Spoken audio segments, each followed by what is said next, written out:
Assalamualaikum warahmatullahi wabarakatuh. Rekan-rekan, sekalian kita akan membahas tentang identitas dalam konflik, bagaimana identitas dapat menjadi sumber konflik dan mengancam negara. Oke. Yang pertama, kita perlu bersama-sama mengidentifikasikan apa sih identitas itu, ya. Jadi identitas adalah bagaimana seseorang itu mendefinisikan dirinya. Seseorang itu menjadi dirinya, who he is or she is, ya, karena identitasnya. Jadi identitas itu sesuatu yang sangat melekat pada diri seseorang, ya. Bisa didasarkan pada suku atau ras, agama, bahasa dan sebagainya. Ya. Nah, ketika kemudian orang-orang dengan identitas yang sama ini berkumpul, maka mereka akan menciptakan sebuah kelompok. Ya. Dan kelompok ini kemudian akan menentukan us versus them. Jadi orang-orang yang ada di dalam kelompok ini yang punya identitas sama itu bagian dari kita, sementara mereka yang di luar sana itu bagian dari them, ya. Orang-orang yang asing yang berbeda dengan kita. Nah, identitas ini biasanya eh, berkembang, ya, berkembang sesuai dengan pengalaman, sesuai dengan kondisi seseorang. Awalnya dulu tidak penting, tapi sekarang mungkin jadi penting. Sebaliknya juga, hal-hal yang mungkin dulu penting, sekarang jadi tidak penting.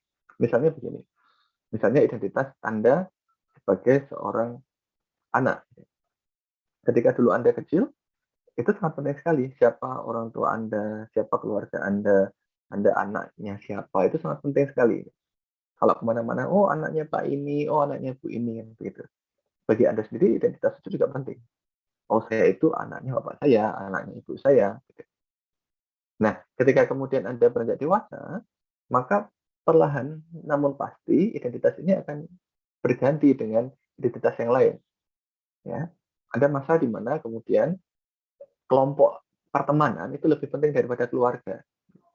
Namanya peer group pressure, gitu ya, tekanan kelompok pertemanan.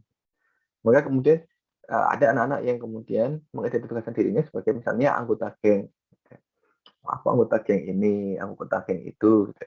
Atau kemudian supporter bola, oh aku Jakmania, aku fansnya PSIM dan sebagainya. Itu lebih penting daripada keluarga, nggak penting keluarga itu.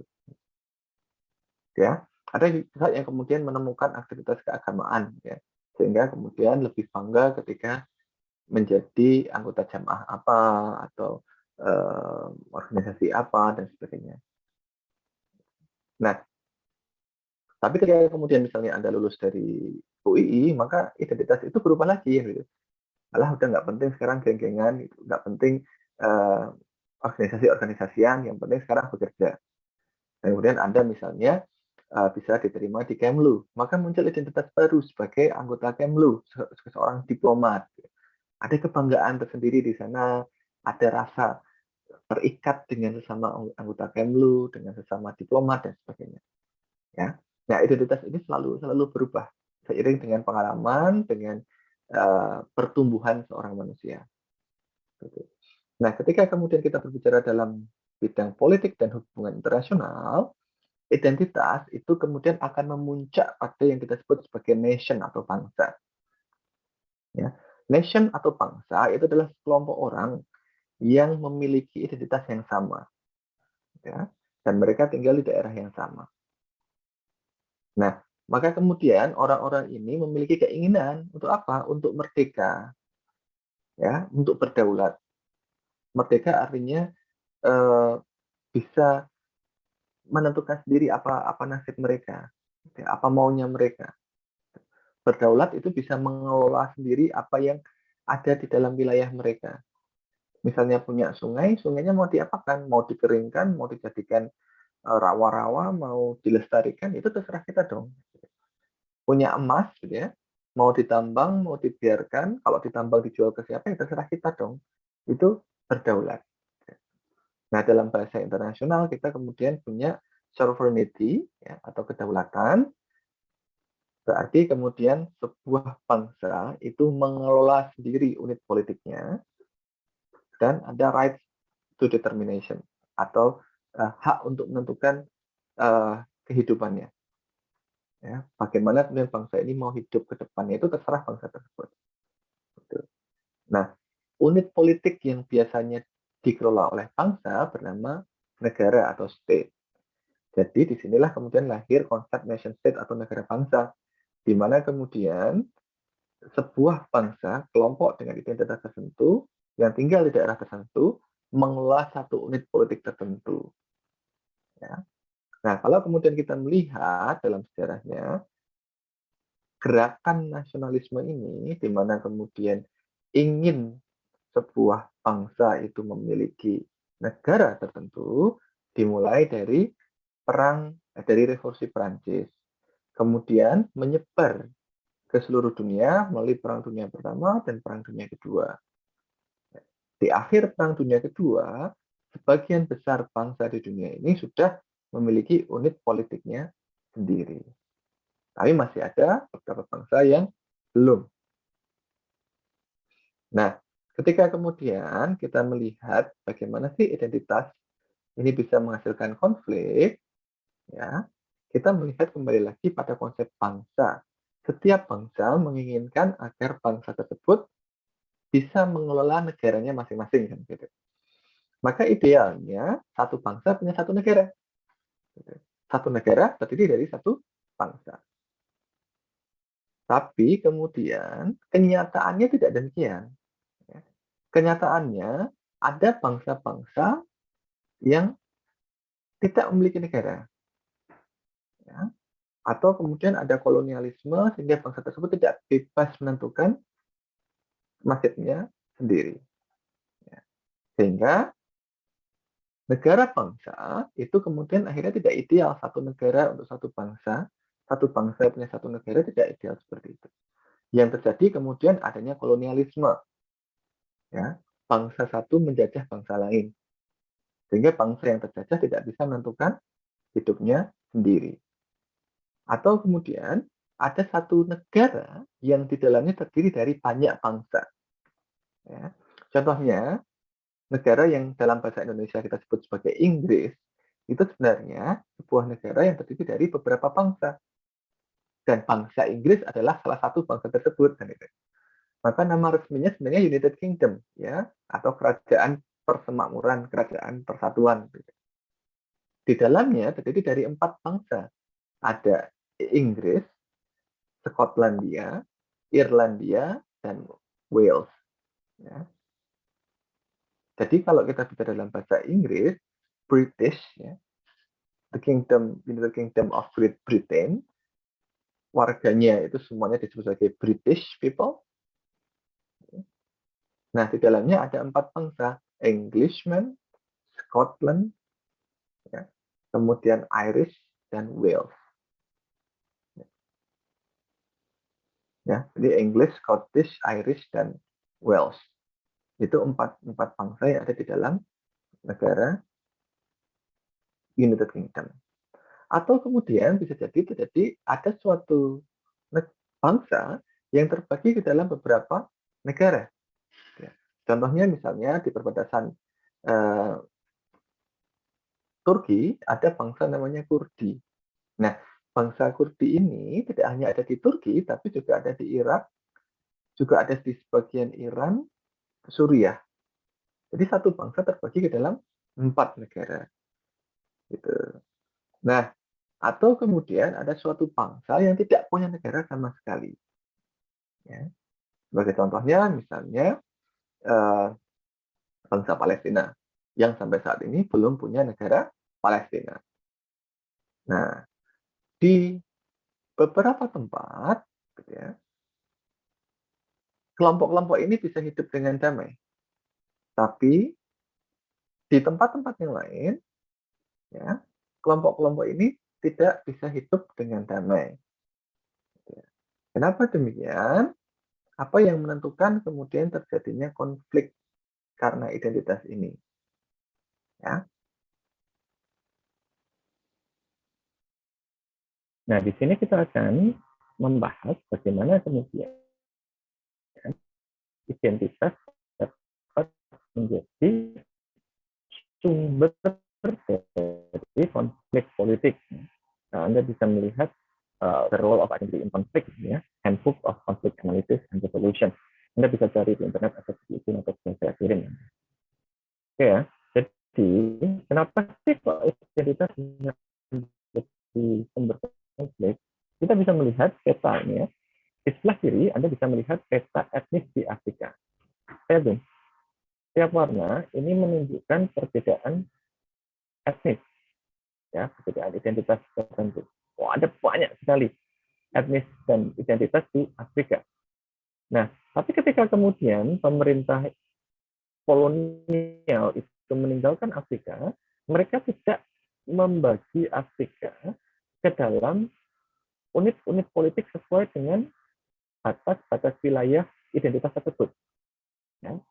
Anda bisa melihat batas wilayah yang digunakan oleh pemerintah Afrika, pemerintah kolonial membentuk Afrika itu justru banyak bertabrakan dengan identitas-identitas yang ada di Afrika. Ya. Sehingga kemudian ada satu negara yang punya banyak identitas dan ada satu identitas yang terbagi ke dalam banyak negara. Misalnya, ya, kita ambil ini yang saya warnai merah ini, itu adalah satu identitas ya, yang memiliki wilayah sendiri secara tradisional sebelum kolonialisme datang. Tapi ketika kemudian kolonialisme datang dan menundukkan mereka, kemudian kolonialisme pergi, nah identitas ini kemudian terbagi ke dalam 3 negara yang berbeda. Ketika kemudian identitas ini mengembangkan naluri kebangsaan atau keinginan untuk merdeka dan membentuk negara sendiri, maka akan menimbulkan masalah di 3 negara tadi. Gitu ya. Menimbulkan masalah di sini, dan di sini. Sehingga terjadilah sebuah konflik internasional. Gitu. Nah, inilah yang kemudian membuat kenapa identitas di dunia itu menjadi akar konflik internasional. Karena tidak semua unit politik dalam dunia internasional berada dalam batas-batas tradisional identitas yang ada. Nah, maka Anda bisa melihat di peta ini, ya, ada banyak sekali konflik yang terjadi akibat perbedaan identitas. Nah, maka kemudian secara istilah kita mengenal ada yang namanya homogeneous state atau negara yang homogen dan heterogeneous state atau negara yang heterogen. Ya, kalau negara yang homogen itu memiliki bagian-bagian yang serupa, tidak memiliki banyak perbedaan, terdiri dari kelompok-kelompok yang sama. Ya. Ketika kemudian terjadi konflik, maka konfliknya konflik politik, bukan konflik identitas. Nah, sementara bagi negara yang heterogen, terdiri dari kelompok-kelompok atau bagian-bagian yang berbeda, punya elemen-elemen yang bervariasi, ya, memiliki identitas yang banyak, beragam, dan perbedaan identitas ini bisa membawa tegangan di dalam masyarakatnya. Dan ketegangan ini bisa berujung pada konflik identitas. Contohnya adalah, misalnya, kita bisa melihat Myanmar. Myanmar adalah sebuah negara yang sebenarnya homogen. Ketika kemudian terjadi konflik sekarang di Myanmar, itu bukan konflik identitas, tapi konflik politik, rebutan kekuasaan. Tapi tidak ada identitas yang berbeda antara kelompok pro-demokrasi dengan junta militer. Identitas mereka sama, bahasa mereka sama, agama mereka sama, etnis mereka sama. Tapi mereka berbeda secara politik. Nah, sementara kita bisa melihat konflik Myanmar dan Rohingya adalah konflik identitas. Kenapa? Karena ada perbedaan bangsa, bahasa, agama, penunjuk diri mereka. Nah, perbedaan identitas ini yang kemudian menyulut konflik. Sehingga kemudian ada upaya pengusiran orang-orang Myanmar oleh orang-orang Rohingya oleh pemerintah Myanmar saat itu. Ya. Sementara contoh negara yang heterogen itu seperti Indonesia, ya, memiliki banyak tempat yang berbeda, bagian-bagian yang berbeda, kelompok-kelompok dengan identitas etnis, bahasa, dan agama yang berbeda-beda pula. Gitu. Maka bisa jadi kalau kemudian ada konflik di Indonesia, berubah menjadi konflik identitas. Gitu ya. Konflik Indonesia dan HAM dulu itu adalah konflik politik awalnya. Karena ketidakpuasan politik. Tapi karena berlangsung terus-menerus, maka berubah menjadi konflik identitas. Ketika kemudian identitas yang mengemuka adalah kita Aceh beda dengan Jawa. Gitu. Jawa penjajah. Nah, kita bangsa Aceh punya hak untuk merdeka. Nah, maka identitas Aceh ini berubah menjadi identitas kebangsaan karena mereka menuntut adanya kemerdekaan untuk mengelola unit politik sendiri. Nah, ketika kemudian bisa selesai konflik ini, maka kemudian identitas Aceh berubah menjadi bagian dari Indonesia lagi, tidak menjadi sebuah bangsa.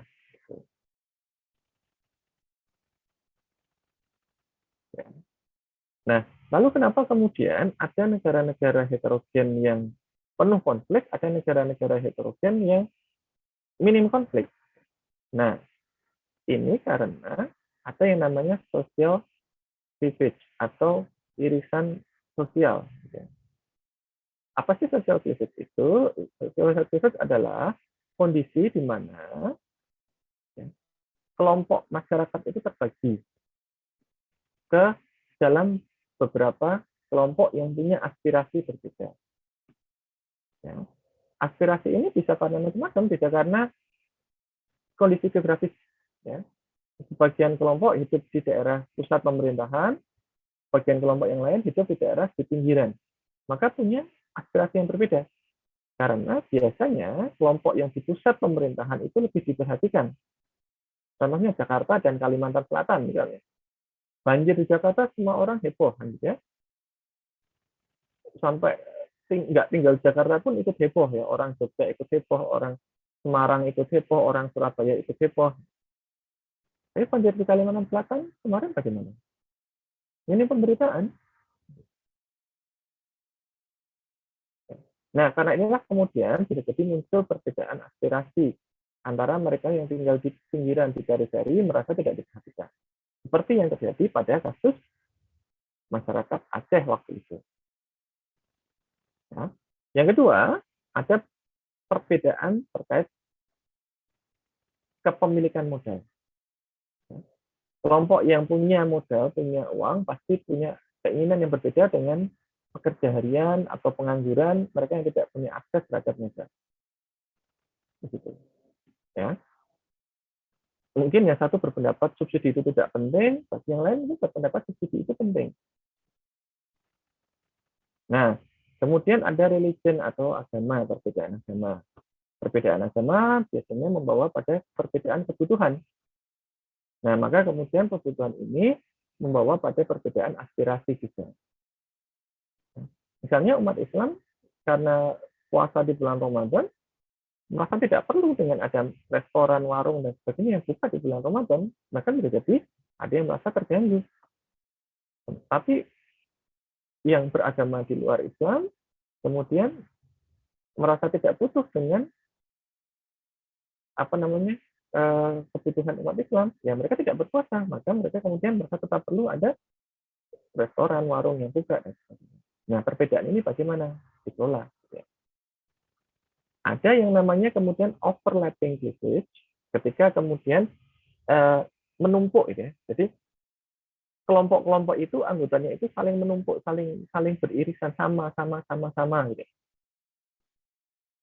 Misalnya kalau sudah Jawa, ya pasti kaya, pasti beragama A, gitu. Pasti bahasanya ini.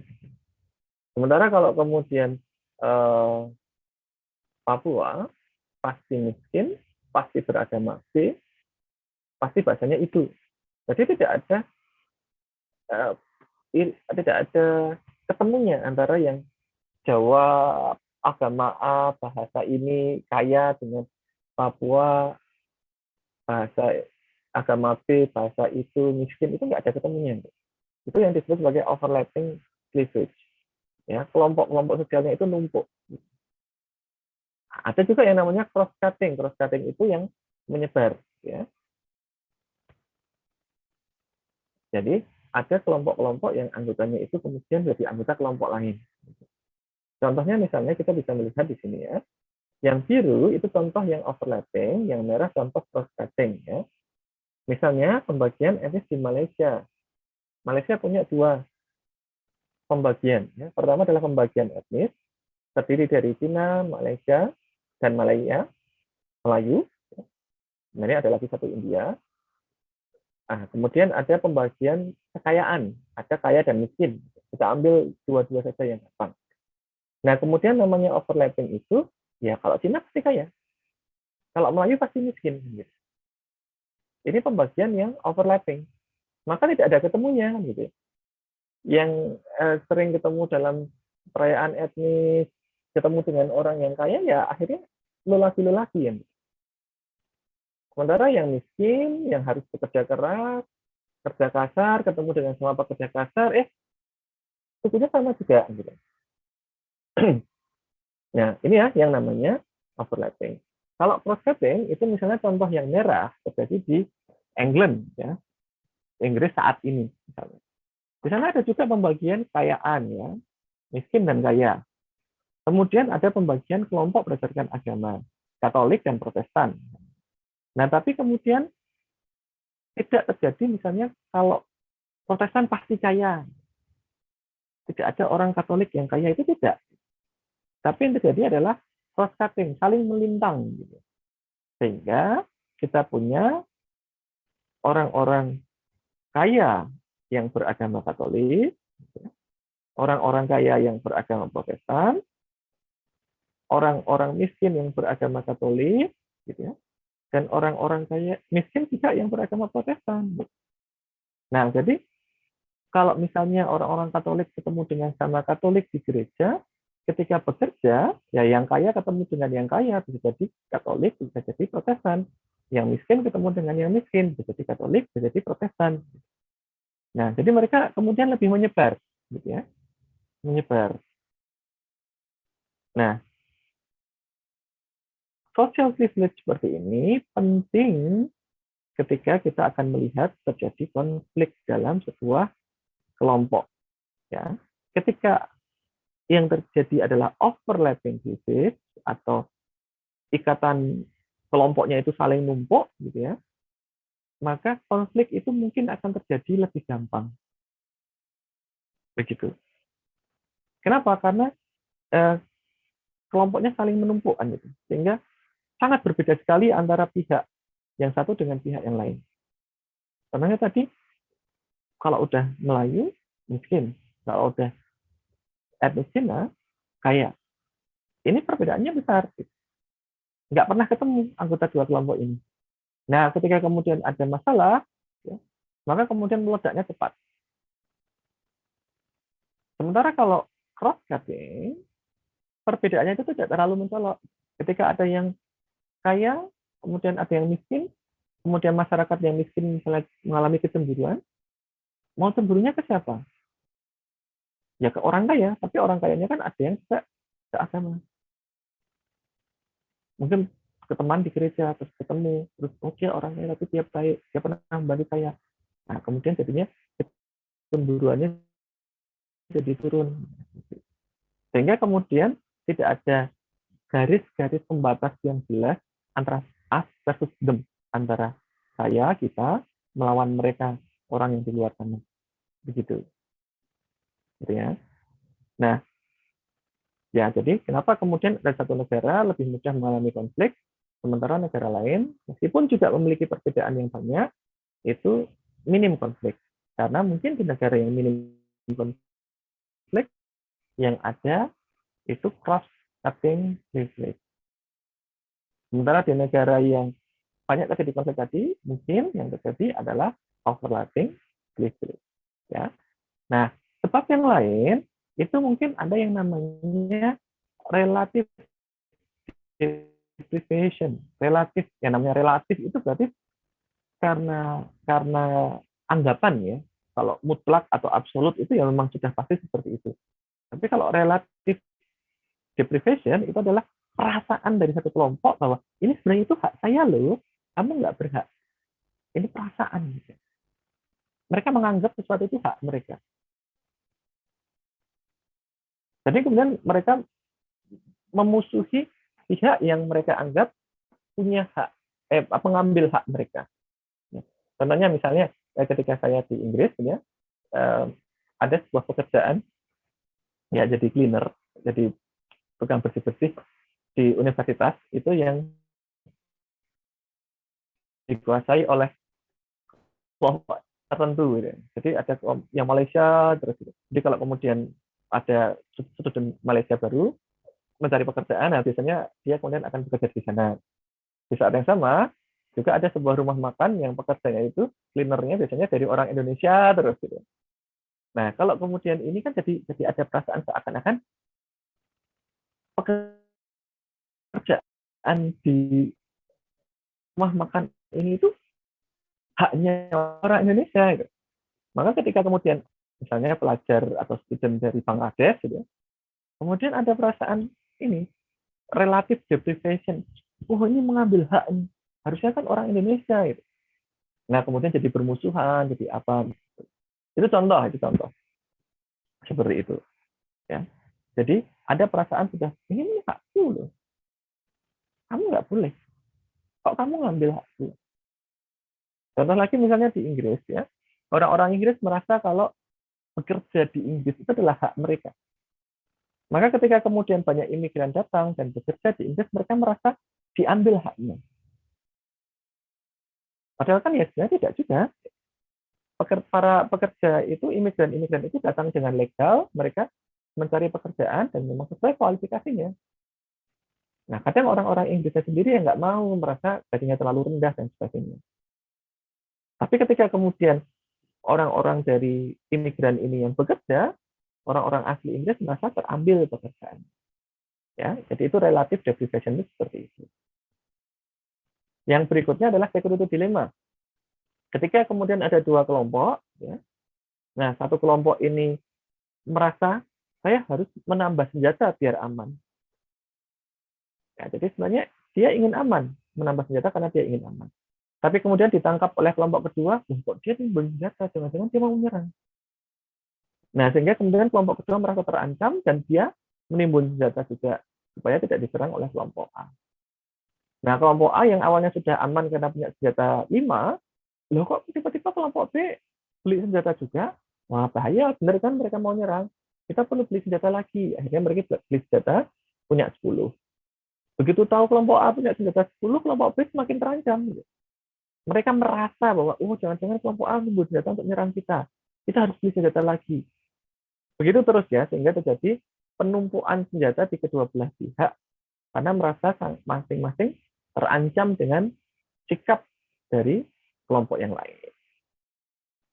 Nah, bisa jadi juga konflik itu muncul ketika ada structural inequality, jadi ketidakadilan struktural. Ketika sebuah sistem itu sengaja membuat ketidakadilan bagi satu kelompok tertentu, ya. Ketika misalnya yang boleh berdagang hanya kelompok A. Nah, maka kemudian buat aturan dan sebagainya itu yang kelompok A. Ini membuat ada ketidakadilan struktural.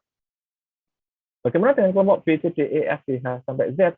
Mereka tidak mendapatkan izin berdagang.